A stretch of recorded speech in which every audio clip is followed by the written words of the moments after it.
आज हम लोग आपकी कक्षा 12 की हिंदी की पाठ्य पुस्तक में कहानी है पंचलाइट और इसके लेखक हैं फणीश्वर नाथ रेणु। आज हम लोग इस कहानी को पढ़ेंगे।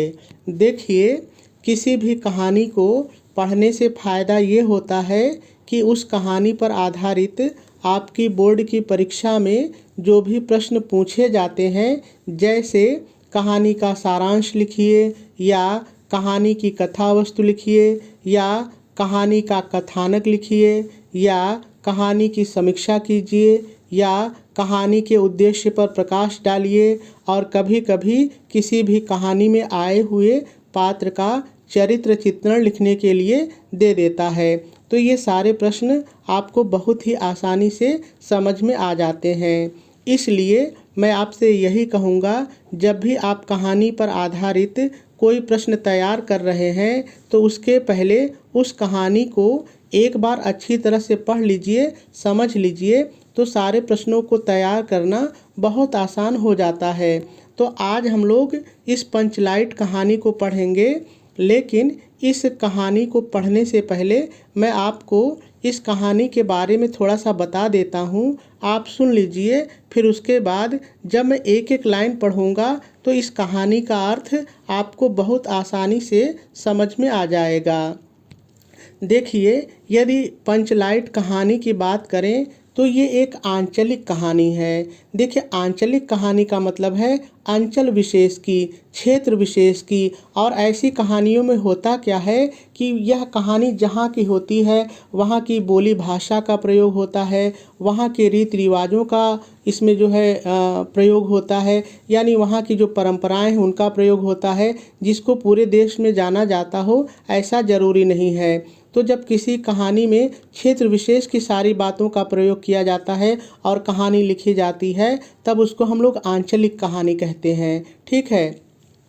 तो देखिए, इस कहानी में है क्या कि जैसा कि आपको पता है, ये कहानी बिहार राज्य की है और आपको पता है कि जो गांव हैं वो जाति पर आधारित होते थे। तो जिस अंचल की ये कहानी है, जिस क्षेत्र की कहानी है, उसमें भी एक गांव था जिसमें कई टोले थे, जैसे बाभन टोला, ठाकुर टोला और उसी में एक टोला था महतो टोला।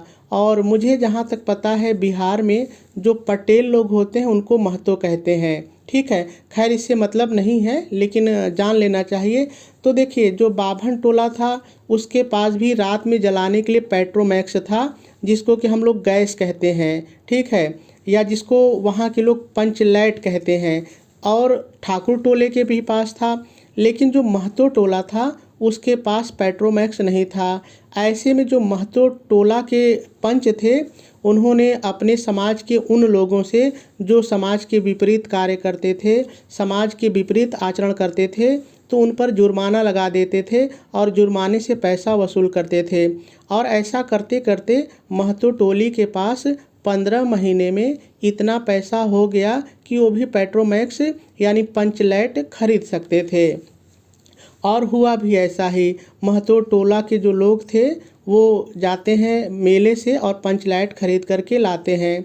पंचलाइट खरीद कर तो ला लेते हैं, लेकिन जब शाम होती है, उसको जलाना होता है, तो महतो टोला में कोई उसको जलाना ही नहीं जानता है। एक व्यक्ति उसमें रहता है जो इस कहानी का नायक है, गोधन। उसको पेट्रोमैक्स यानी पंचलाइट या पंचलाइट कह लीजिए जलाने आता है। लेकिन होता क्या है कि जो गोधन है, उसी महतो टोला में एक लड़की रहती है, उसका नाम रहता है मुनरी। तो जो गोधन है वो मुनरी के सामने फिल्मों का गाना गाता है, बांसुरी बजाता है, यानी उससे प्रेम करता है। और ये बात पंचों को जो है अच्छी नहीं लगती है और उन्होंने जो गोधन को है वो समाज से बाहर कर देते हैं, उस पर जुर्माना लगाते हैं, लेकिन वो दे नहीं पाता है पैसा, तो उसका हुक्का पानी बंद कर देते हैं, उसको समाज से बाहर कर देते हैं। लेकिन अब कोई गोधन को कहे कैसे? तो जो गोधन की जो प्रेमिका थी मुनरी, वो अपनी सहेली से कहती है कि सरपंचों को जा कर के बता दो कि जो गोधन है वो पंचलाइट जलाना जानता है। अब कनेरी जाती है, पंचों को बताती है, किसी भी तरह से उन पंचों को पता चलता है अब दिक्कत वही थी कि बुलाया जाए कि ना बुलाया जाए, लेकिन बाद में जो सरपंच होता है वो ये कहता है कि जब हमारी बिरादरी की इज्जत ही चली जाएगी तो हुक्का पानी बंद करने से क्या फ़ायदा। तो फिर वो जो है एक आदमी छड़ीदार करके आएगा, उसको भेजते हैं बुलाने के लिए, लेकिन गोधन आने से इनकार कर देता है, वो नहीं आता है। फिर मुनरी की जो माँ होती है गुलरी काकी, वो उसको जाती है बुला करके लाती है। अब गोधन जब जब पेट्रोमैक्स जलाना चाहता है तो उसके लिए स्पिरिट चाहिए। स्पिरिट आप जानते हैं डॉक्टर वगैरह प्रयोग करते हैं, है ना, घाव साफ करने के लिए, वो जलता भी है। तो अब ये जो है ये लोग स्पिरिट लाना भी महतो टोली के लोग भूल गए थे। फिर वो नारियल के तेल से, गरी के तेल से पेट्रोमैक्स जलाता है। जब पेट्रोमैक्स जल जाता है तो सारे महतो टोली के लोग बहुत खुशी हो जाते हैं और जो गोधन का हुक्का पानी बंद था उसको माफ़ कर देते हैं और उसको इस बात की इजाज़त मिल जाती है कि वो अब जो है मुनरी से प्रेम कर सकता है। और ये कहानी यहीं पर समाप्त हो जाती है। लेकिन अब लाइन में बहुत सारी अलग सी चीज़ें आई हैं। क्या चीज़ें आई हैं, चलिए हम लोग पढ़ते हैं और देखते हैं। तो लेखक कहते हैं, पिछले 15 महीने से दंड जुर्माने के पैसे जमा करके महतो टोली के पंचों ने पेट्रोमैक्स खरीदा है, इस बार रामनवमी के मेले में। लेखक कहते हैं कि पिछले 15 महीने से महतो टोली ने अपने समाज के लोगों पर गलतियों के कारण जो दंड और जुर्माने लगाए थे, उससे जो पैसे इकट्ठे हुए थे, उससे महतो टोली के लोगों ने एक पेट्रोमैक्स खरीदा, यानी पंचलाइट खरीदा। कहाँ से खरीदा? रामनवमी के मेले में। आगे लेखक कहते हैं, गांव में सब मिलाकर 8 पंचायतें हैं। हर एक जाति की, यानी प्रत्येक जाति की अलग अलग सभा चट्टी है। सभा चट्टी मतलब सभा करने का स्थान, मीटिंग करने का स्थान। सभी पंचायतों में दरी जाजिम दोनों जमीन पर बिछाने के वस्त्र हैं।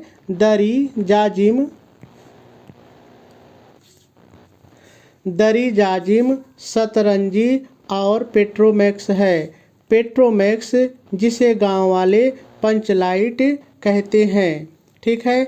आगे लेखक फिर कहते हैं, पंचलाइट खरीदने के बाद पंचों ने मेले में ही तय किया कि 10 रुपये जो बच गए हैं इससे पूजा की सामग्री खरीद ली जाए।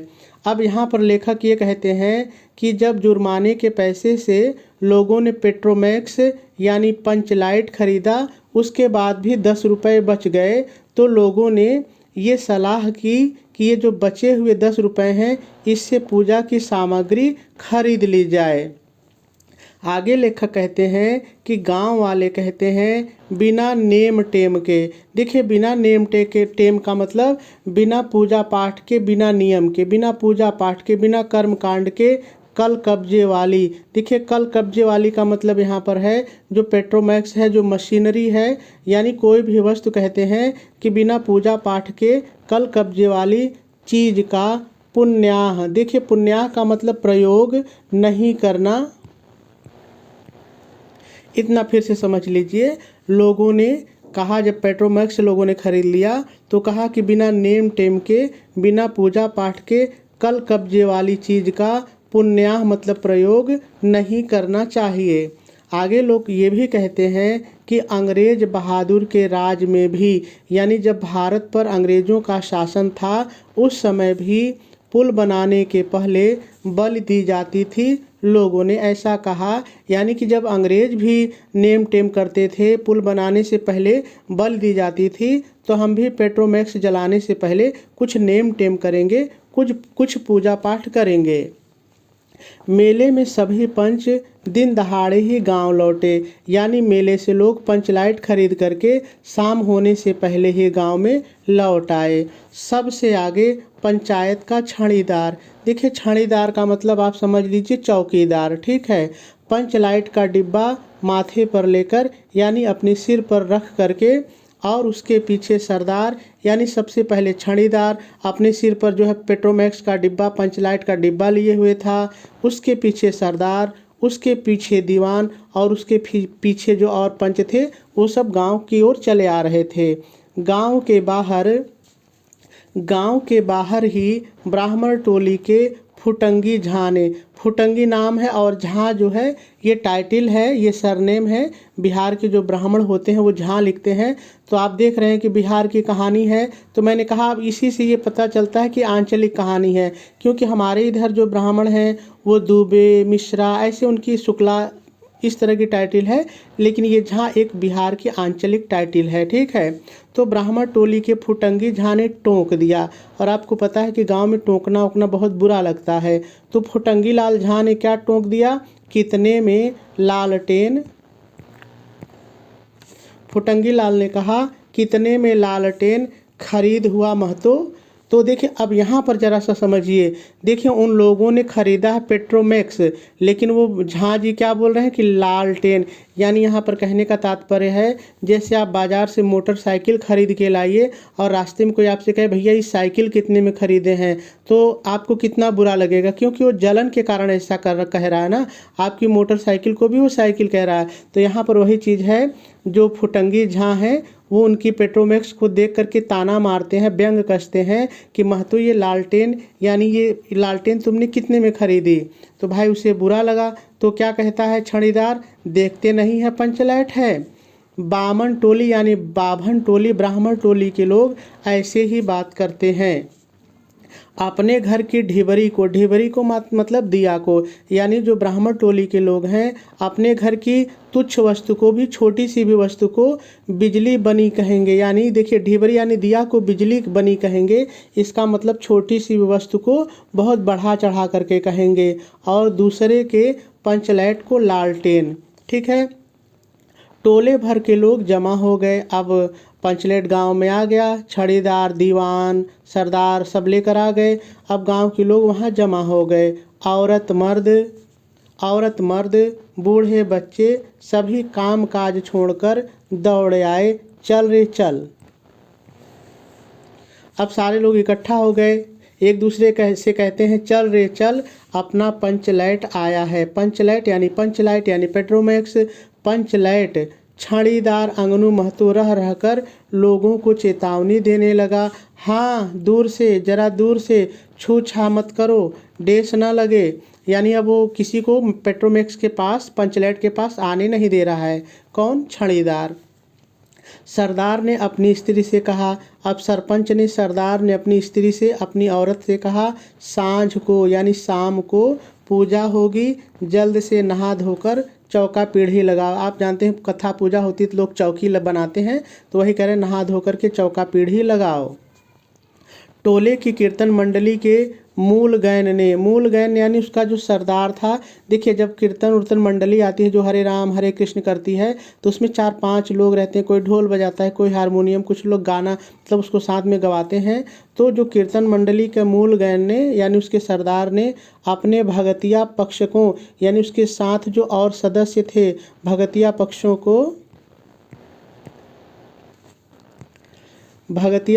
को समझा कर कहा, यानी अपनी मंडली वालों को समझा कर कहा, देखो आज पंचलैट की रोशनी में कीर्तन होगा। यानी वो लोग भी प्रसन्न थे कि भाई आज पंचलैट जलेगा महतो टोली का, और उसी की रोशनी में, प्रकाश में हम लोग कीर्तन गाएंगे। बेताले लोगों से पहले ही कह देता हूँ, बेताले मतलब जो ताल सुर में ना गाए, जो कीर्तन सुर में ना गाए।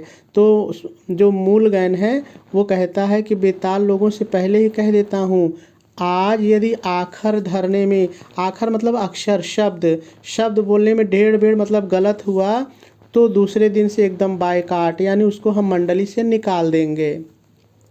अब उधर कीर्तन वाले अपनी तैयारी कर रहे हैं, इधर क्या हुआ, औरतों की मंडली में गुलरी काकी गोसाई का गीत गुनगुनाने लगी। आपको पता है गोसाई जो है ये गांव के एक देवता होते हैं गोसाई वीर, तो गोसाई का गीत गाने लगी। छोटे छोटे बच्चों ने उत्साह के मारे बेवजह शोरगुल मचाना शुरू किया। भाई बड़े गाना गा रहे हैं तो छोटे तो गा नहीं सकते, तो वो शोरगुल करके अपनी खुशी प्रकट कर रहे हैं। सूरज डूबने के 1 घंटा पहले ही टोले भर के लोग, आगे लेखक कहता है कि सूरज डूबा नहीं था, सूरज के डूबने के 1 घंटे पहले ही पूरे टोले मोहल्ले भर के लोग यानी महतो टोले के लोग सरदार के दरवाजे पर आकर खड़े हो गए, जहाँ पंचलाइट जलना था। पंचलाइट पंचलाइट पंचलाइट के सिवा और कोई गप नहीं, कोई दूसरी बात नहीं। सारे लोग केवल पंचलाइट की बात कर रहे हैं। सरदार ने गुड़गुड़ी पीते हुए कहा। देखिए, गुड़गुड़ी का मतलब हुक्का। हुक्का यदि आपने देखा हो तो जो गांव में हुक्का होता था वो नारियल से बनता था। तो नारियल का जो खोल होता है उसमें पानी भरते थे, ऊपर जो है उसके तंबाकू जो है रख देते थे और पाइप से खींचते थे तो उसमें पानी भरा रहता था नारियल में, तो वो गुड़गुड़ की आवाज़ करता था। तो वही कह रहा, गुड़गुड़ी पीते हुए यानी हुक्का पीते हुए। अब देखिए यहाँ पर है क्या, सरदार सेखी बघार रहा है कि मैंने पंचलाइट खरीदते समय कौन सी होशियारी की थी। तो सरदार ने गुड़गुड़ी पीते हुए कहा, दुकानदार ने पहले सुनाया पूरे 5 कौड़ी 5 रुपया। सरदार कहता है कि जब दुकानदार के पास में पंचलाइट खरीदने गया तो उसने 5 कौड़ी और 5 रुपया इतना दाम बताया। मैंने कहा कि दुकानदार साहेब, यह मत समझिए कि हम लोग एकदम देहाती हैं, बहुत बहुत पंचलाइट। अब सरदार कहता है कि जब दुकान पर गए तो हमको उसने 5 कौड़ी 5 रुपए दाम बताया, तो मैंने दुकानदार से कहा कि ये मत समझिए कि हम लोग एकदम देहाती हैं, गंवार हैं, कुछ नहीं आता, बहुत बहुत पंचलाइट देखा है, हम लोगों ने बहुत सारी पंचलाइट देखी है। इसके बाद दुकानदार मेरा मुँह देखने लगा, बोला, लगता है आप जाति के सरदार हैं। ठीक है, जब आप सरदार होकर खुद पंचलाइट खरीदने आए हैं, पंचलाइट पेट्रोमैक्स खरीदने आए हैं, तो जाइए, पूरे 5 कौड़ी में आपको दे रहे हैं। देखिए, पहले 5 कौड़ी और 5 रुपया बताया था, यानी 5 रुपया छोड़ दिया और 5 कौड़ी में आपको दे रहे हैं। दीवान जी ने कहा। अब दूसरा व्यक्ति, देखिए सरदार तो अपनी हाँक चुका, अब दीवान जी कहते, दीवान जी ने कहा, अलबत्ता चेहरा परखने वाला दुकानदार है, वो दुकानदार ग्राहकों का चेहरा पहचान लेता है। सरदार जी का चेहरा पहचान लिया कि बड़े होशियार हैं, हम लोगों का चेहरा पहचान लिया कि बड़े होशियार हैं, तो परखने वाला दुकानदार है। पंचलाइट का बक्सा दुकानदार का नौकर देना नहीं चाहता था। अब यहाँ पर लेखक आगे दीवान जी कहते हैं कि जो दुकानदार का नौकर था, वो जो पंचलाइट का बक्सा था, उसका जो डिब्बा था, वो हमको नहीं देना चाहता था। मैंने कहा, देखिए दुकानदार साहेब, बिना बक्सा पंचलाइट कैसे ले जाएंगे।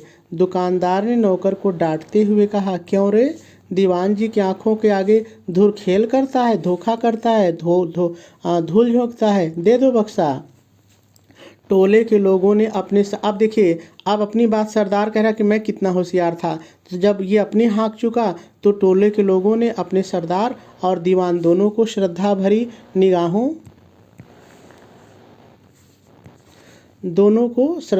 निगाहों से देखा। छड़ीदार ने औरतों की मंडली में सुनाया।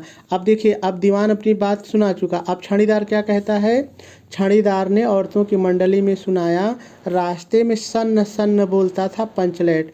अब वो छड़ीदार कहता है, यानी जो चौकीदार वो कहता है कि जब मैं अपने सिर पर रख करके पंचलाइट को ला रहा था तो पंचलाइट से सन्न सन्न की आवाज़ निकल रही थी।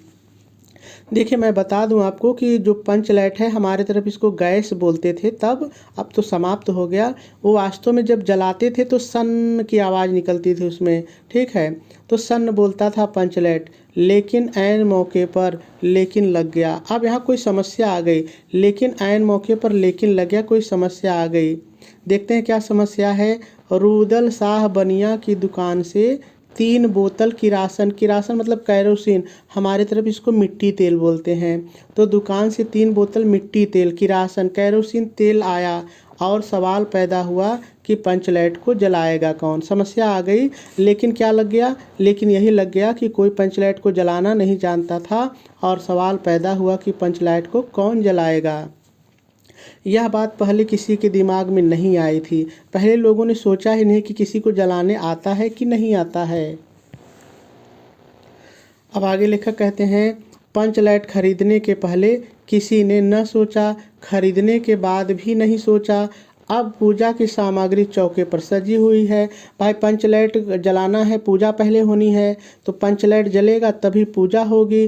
तो अब पंचलाइट तो रख गया और पूजा की पूरी चौका लग गया, सब कुछ पूजा हवन की सामग्री रख दी गई। कीर्तनिया लोग ढोल करताल खोल कर बैठे हैं और पंच लाइट पड़ा हुआ है बेचारा। गांव वालों ने आज तक कोई ऐसी चीज़ नहीं खरीदी जिसमें जलाने बुझाने का झंझट हो। कहावत है ना, भाई रे गाय लूँ तो दूहे कौन। समस्या आ गई, पेट्रोमैक्स तो खरीद लिया, जलाए कौन। इस कल कब्जे वाली चीज़ को, यानी जिसमें मशीनरी हो, मशीन जिसमें हो, तो कहते हैं इस कल कब्जे वाली चीज़ को कौन बाले। बाले मतलब कौन जलाए, कौन बारे, कौन जलाए। मज़ा मज़ा अब यह बात नहीं कि गांव भर में कोई पंचलाइट बालने वाला नहीं है। लोग कहते हैं कि दिक्कत ये नहीं है कि गांव में कोई पंचलाइट जलाने वाला नहीं, ये दिक्कत नहीं है। दिक्कत क्या है? कहते हैं कि हर एक पंचायत में पंचलाइट है, बहुत सारे लोगों के पास पंचलाइट है, वो जलाना भी जानते हैं गाँव के लोग। लेकिन दिक्कत क्या है? उसके जलाने वाले जानकार हैं। वही जो मैंने कहा कि उस पंचलाइट को जलाने वाले लोग हैं, जानकार हैं। लेकिन सवाल यह है कि पहली बार नेम टेम करके, यानी पूजा पाठ करके, शुभ लाभ करके दूसरी पंचायत के आदमी की मदद से पंचलाइट जलेगा। ये तो बड़ी गलत बात है भाई। दूसरे से हम अपना पंचलाइट पहली बार में जलाएं, ये तो बड़े शर्म की बात है। अब गांव वालों के मन में ये बात चल रही है। इससे तो अच्छा है कि पंचलाइट पड़ा रहे, दूसरे से जलवाने से अच्छा है दूसरे टोले के लोगों से कि पड़ा रहे। जिंदगी भर ताना कौन सहे, बात बात में दूसरे टोले के लोग कूट करेंगे।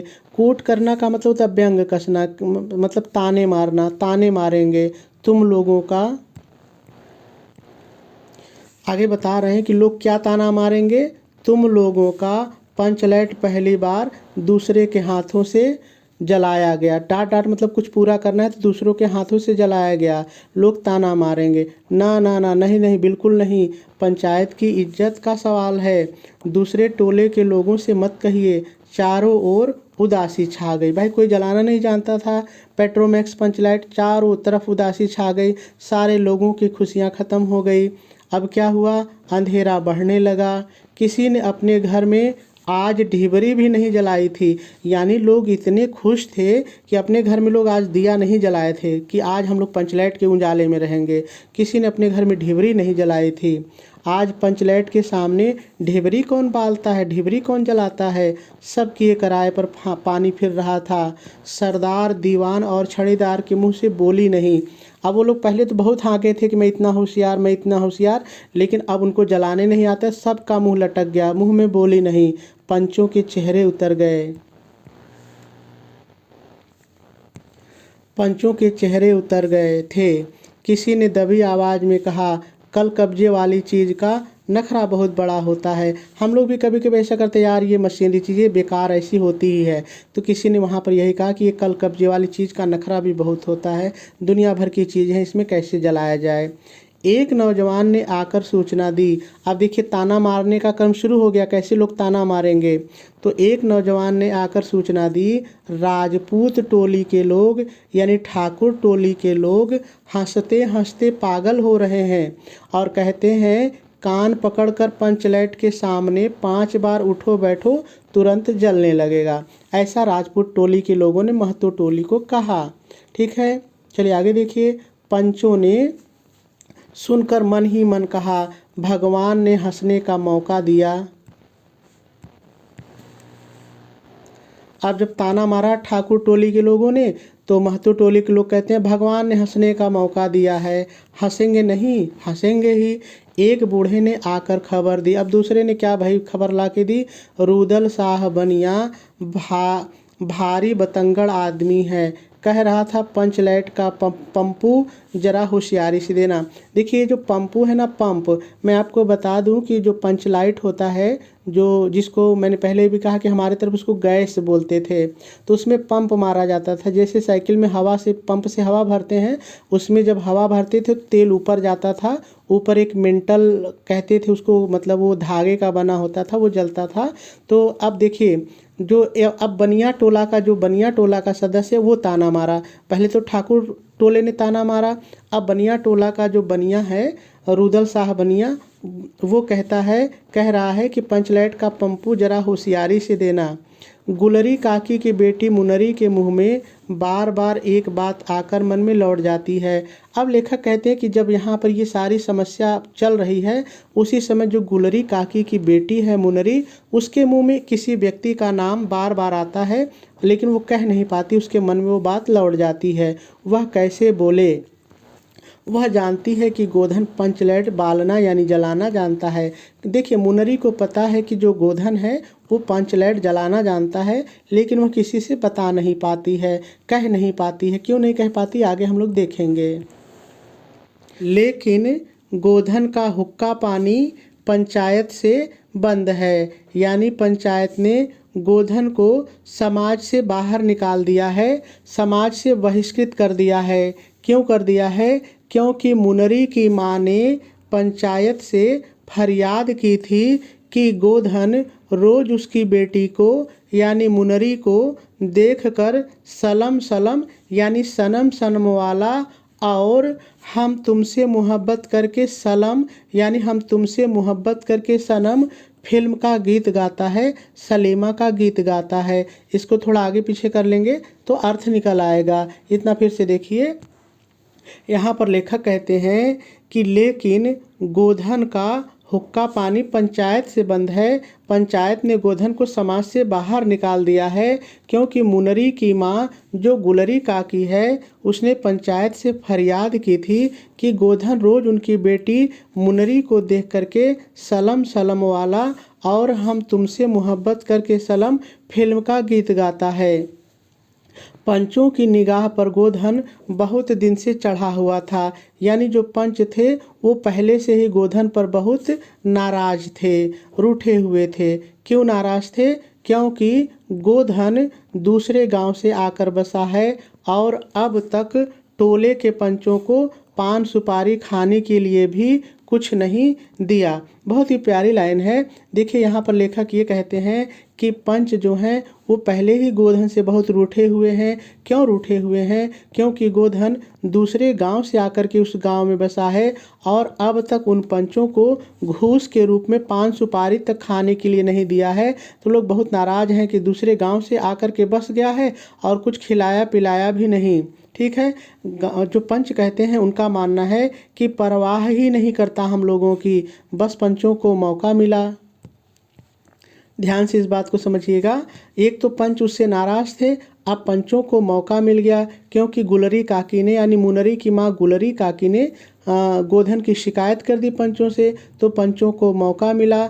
10 रुपया जुर्माना लगा दिया, न देने से हुक्का पानी बंद। और जो 10 रुपया का जुर्माना गोधन पर लगाया गया, गोधन के पास पैसे न रहे होंगे, उसने नहीं दिया और उसका समाज से बहिष्कार कर दिया गया, उसका हुक्का पानी बंद कर दिया।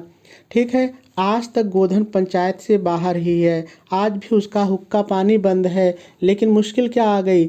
अब मुश्किल ये आ गई है कि पंचलाइट जलाना है और केवल मुनरी ये बात जानती है कि गोधन पंचलाइट जला सकता है, लेकिन उसका हुक्का पानी बंद है। अब आगे देखिए, उससे कैसे कहा जाए, गोधन से कैसे कहा जाए, मुनरी उसका नाम कैसे ले, क्योंकि वो प्रेम करता था उससे, उसी के कारण हुक्का पानी बंद था। तो मुनरी उसका नाम कैसे ले? और उधर जाति का पानी उतर रहा था और एक तरफ जो महतो जात के लोग थे उनकी इज्जत जा रही थी। मुनरी ने चालाकी से अपनी सहेली के कान में बात डाल दी, कनेली। अब देखिए, मुनरी ने क्या चालाकी की कि मुनरी ने चालाकी से अपनी सहेली कनेली को बुलाया और उसके कानों में बात डाल दी। कौन सी बात डाली? तो देखिए, कोड वर्ड में यहाँ पर बात करती है मुनरी, कहती है चीगो चीध चिन। अब इसका लास्ट अक्षर देखिए, यहाँ पर है गो ध न, यानी गोधन लाइट जलाना जानता है, ऐसा मुनरी ने कनेली को बता दिया। कनेली मुस्कुरा कर रह गई। गोधन तो बंद है, मुनरी ने कहा। मुनरी तो जो कनेली उसने कहा गोधन का तो हुक्का पानी बंद है। तो मुनरी बोलती है, तू कह तो सरदार से, तू जाकर सरदार से बता तो सही, गोधन जानता है पंचलाइट जलाना। कनेली बोली। अब कनेली ने जाकर के सरदार से कहा कि सरदार, गोधन पंचलाइट जलाना जानता है। कौन? गोधन। अब सरदार ने चौंक के कहा, क्या गोधन पंचलाइट जलाना जानता है? बालना जानता है, लेकिन लेकिन डॉट डॉट यानी लेकिन उसका तो हुक्का पानी बंद है, वो तो समाज से बहिष्कृत है। चलिए आगे देखिए, यहाँ लेकिन के आगे हम जोड़ सकते हैं, लेकिन उसका तो हुक्का पानी बंद है। सरदार ने दीवान की ओर देखा। अब सरदार जो है दीवान की ओर देखता है, यानी वो पूछना चाहता है क्या किया जाए, गोधन को बुलाया जाए कि न बुलाया जाए। और दीवान पंचों की ओर देखता है, यानी पंचों से जानना चाहता है कि गोधन को बुलाएं कि न बुलाएं। पंचों ने एक मत होकर हुक्का पानी बंद किया है, क्योंकि सारे पंचों ने, सरपंच ने, सरदार, दीवान सब ने मिलकर के उसको समाज से बाहर निकाला है, सबने उसका हुक्का पानी बंद किया है। सलीमा का गीत गाकर आंख का इशारा मारने वाले गोधन से गांव भर के लोग नाराज थे। ठीक है, नाराज थे तो क्या हुआ, लेकिन सरदार क्या कहता है, सरदार ने कहा जात की बंदिश क्या, कहते अब जात बिरादरी का क्या हम उस पर बंदिश बनाएं, जबकि जात की ही,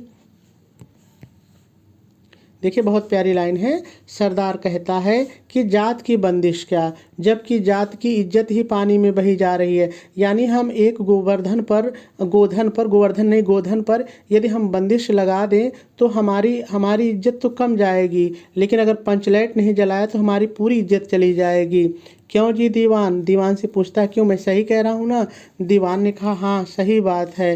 पंचों ने भी एक स्वर में कहा ठीक है, गोधन को खोल दिया जाए, उसका हुक्का पानी जो बंद है उसको समाप्त कर दिया जाए, उसको समाज में शामिल कर लिया जाए। सरदार ने छड़ीदार को भेजा, चौकीदार को भेजा। कहाँ भेजा, गोधन को बुलाने के लिए भेजा। छड़ीदार वापस आकर बोला गोधन आने को राजी ही नहीं हो रहा है, गोधन आने के लिए तैयार नहीं है। कहता है पंचों की क्या प्रतीत, देखिए प्रतीत माने विश्वास, तो कहते हैं पंचों का क्या विश्वास, कोई कल कब्जा बिगड़ गया, यानी पंचलाइट का कोई चीज़, कोई मशीन खराब हो गई, कोई कल कब्जा बिगड़ गया तो क्या हो जाएगा, तो कहते हैं कोई कल कब्जा बिगड़ गया तो मुझे ही दंड जुर्माना भरना पड़ेगा। देखिए गोवर्धन को जब छाणीदार बुलाने जाता है तो गोवर्धन कहता है कि पंचों का क्या विश्वास है, अभी कोई उसकी मशीन बिगड़ जाएगी तो मुझसे ही जुर्माना लेंगे, अभी तो मैंने पिछला जुर्माना भी नहीं दिया, मैं कहाँ से जुर्माना दूंगा। छाणीदार ने रोनी सूरत बनाकर कहा किसी तरह गोधन को राजी करवाइए, नहीं तो कल से गांव में मुंह दिखाना मुश्किल हो जाएगा। गुलरी काकी बोली जरा मैं देखूं कह के गुलरी काकी उठकर गोधन के झोपड़े की ओर गई। अब मुनरी की माँ गुलरी, जिसने उसका हुक्का पानी बंद कराया था, उसने कहा मैं जाऊं क्या गोधन को बुलाने, तो गुलरी काकी उठ करके गोधन को के झोपड़े की ओर गई, यानी उसे बुलाने गई और गोधन को मना लाई। यानी गुलरी काकी के कहने पर गोधन मान गया। सभी के चेहरे पर नई आशा की रोशनी चमकी, सारे लोग खुशी हो गए कि अब पंचलाइट जलेगा। गोधन चुपचाप पंचलाइट में तेल भरने लगा, जो आपने देखा 3 लीटर जो है किरासन का तेल आया था, तो तेल भरने लगा। सरदार की स्त्री ने पूजा की सामग्री के पास चक्कर काटती हुई बिल्ली को भगाया। वहाँ के वातावरण का वर्णन है कि सरदार की स्त्री जो वहाँ पर पूजा करने के लिए सामान रखी थी, दूध रहा होगा तो बिल्ली वहाँ सामान को खाने के लिए चक्कर काट रही थी, तो उसकी औरत ने बिल्ली को भगाया। कीर्तन मंडली का मूल गायन जो सरदार था मूर्छल के बालों को संवारने लगा, यानी मूछों के बालों को संवारने लगा। गोधन ने पूछा स्पिरिट कहाँ है। स्पिरिट जो मैंने अभी बताया कि जलाने के काम में आता है, आप यदि विज्ञान के विद्यार्थी हैं तो आपको आपके प्रयोगशाला में स्पिरिट मिल जाएगा। स्पिरिट कहाँ है, बिना स्पिरिट के कैसे जलेगा। लो मतलब नई समस्या आ गई, समझिएगा जरा। गोधन ने जब पंचलाइट में पहले तो मिट्टी तेल डाला, कैरोसिन ऑयल डाला, उसके बाद कहा भाई स्पिरिट कहाँ है, स्पिरिट से ही तो जलेगा, बिना स्पिरिट के कैसे जलेगा। लो मजा, यानी अब एक और समस्या आ गई। अब यह दूसरा बखेड़ा खड़ा हुआ। सभी ने मन ही मन सरदार, दीवान और पंचों की बुद्धि पर अविश्वास प्रकट किया, यानी जो बहुत पहले खूब हाँक रहे थे कि मैं वो, लोगों ने समझ लिया कि ये लोग बुद्धिहीन है, बुद्धि नहीं है, बिना बूझे समझे काम करते हैं ये लोग। उपस्थित जन समूह में फिर मायूसी छा गई, लोग फिर उदास हो गए, स्पिरिट नहीं है तो कैसे जलेगा। लेकिन गोधन बड़ा होशियार लड़का है, बिना स्पिरिट के ही पंचलाइट जलाएगा। थोड़ा गरी का मतलब नारियल का, थोड़ा गरी का तेल ला,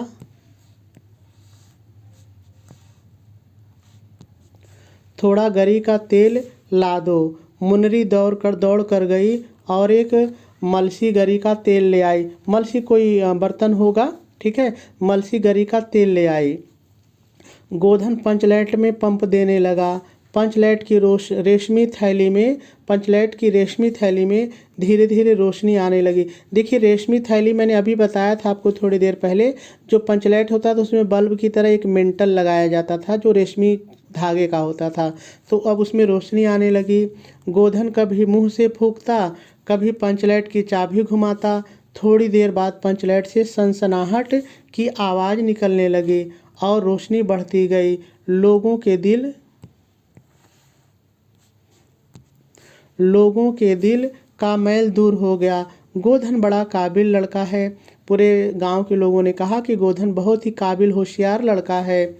अंत में पंचलैट की रोशनी से सारी टोली जगमगा उठी। तो कीर्तनिया लोगों ने एक स्वर में महावीर स्वामी की जय ध्वनि के साथ कीर्तन शुरू कर दिया। पंचलैट की रोशनी में सभी के मुस्कुराते हुए चेहरे स्पष्ट हो गए, यानी खूब उजाला हो गया।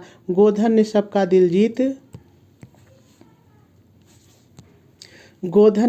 दिल जीत लिया। मुनरी ने हसरत भरी निगाह से गोधन की ओर देखा।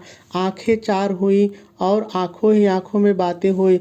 कहा सुना माफ़ करना, मेरा क्या कसूर। यानी ये बात ऐसा लग रहा है जैसे जो मुनरी है वो मन ही मन कह रही है कि गोधन कहा सुना माफ़ करना, मेरा क्या कसूर, मैंने थोड़ी हुक्का पानी बंद करवाया था। सरदार ने गोधन को बहुत प्यार से पास बुलाकर कहा, तुमने जात की इज्जत रखी है, तुम्हारा 7 खून माफ़। खूब गाओ सलीमा का गाना। गुलरी काकी बोली, आज रात में मेरे घर में खाना गोधन। गोधन ने एक बार फिर मुनरी की ओर देखा। मुनरी की पलकें झुक गई। कीर्तनिया लोगों ने एक कीर्तन समाप्त कर जय ध्वनि की। जय हो। पंचलैट के प्रकाश में पेड़ पौधों का पत्ता पत्ता पुलकित हो रहा था। और यहाँ पर ये कहानी समाप्त हो जाती है।